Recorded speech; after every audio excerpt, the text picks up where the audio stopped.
من أهم وأروع ما تركه لنا التاريخ الفرعوني، وخصوصا في تلك الفترة التي حكم فيها إخناتون البلاد، أنشودة رائعة تحت اسم بهاء آتون وقوته العالمية.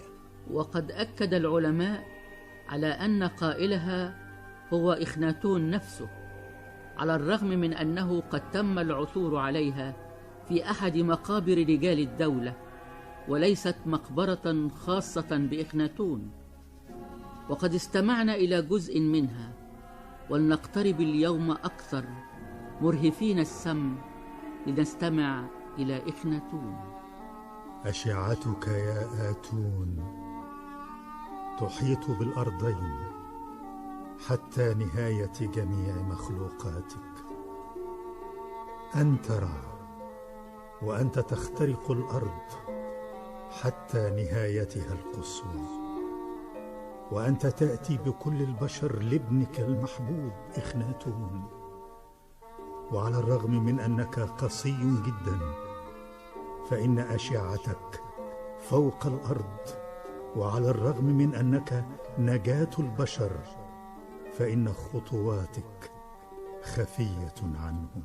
وينتقل إخناتون إلى مقطوعة أخرى من أناشيده تحت عنوان الليل والإنسان، فيقول: حينما تغيب في أفق السماء الغربي، فإن الأرض تظلم كالموت، فينام الناس في حجراتهم ورؤوسهم ملفوفة، ولا يرى إنسان الآخر، في حين أن أمتعتهم تسرق وهي تحت رؤوسهم وهم لا يشعرون.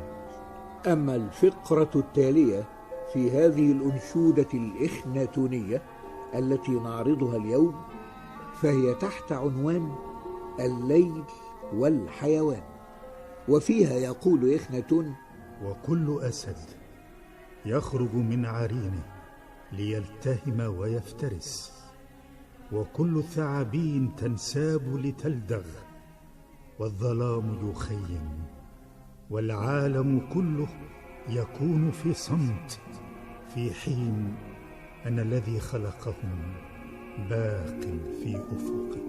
ثم يترك إخناتون الليل وينتقل إلى النهار، فيقول تحت عنوان النهار والإنسان: الأرض زاهية حينما تشرق في الأفق، حينما تضيء بالنهار مثل آتون، فإنك تقصي الظلمة إلى بعيد.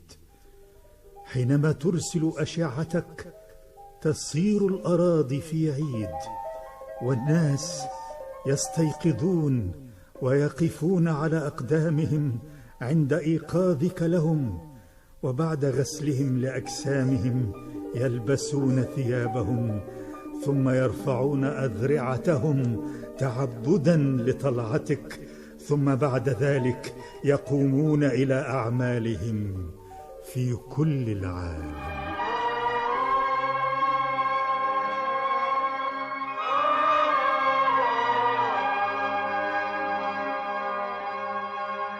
وغدا أوراق البرد. المراجعة العلمية دكتور محمود السعدني. أوراق البرد يكتبها ويخرجها لكم رضا سليمان.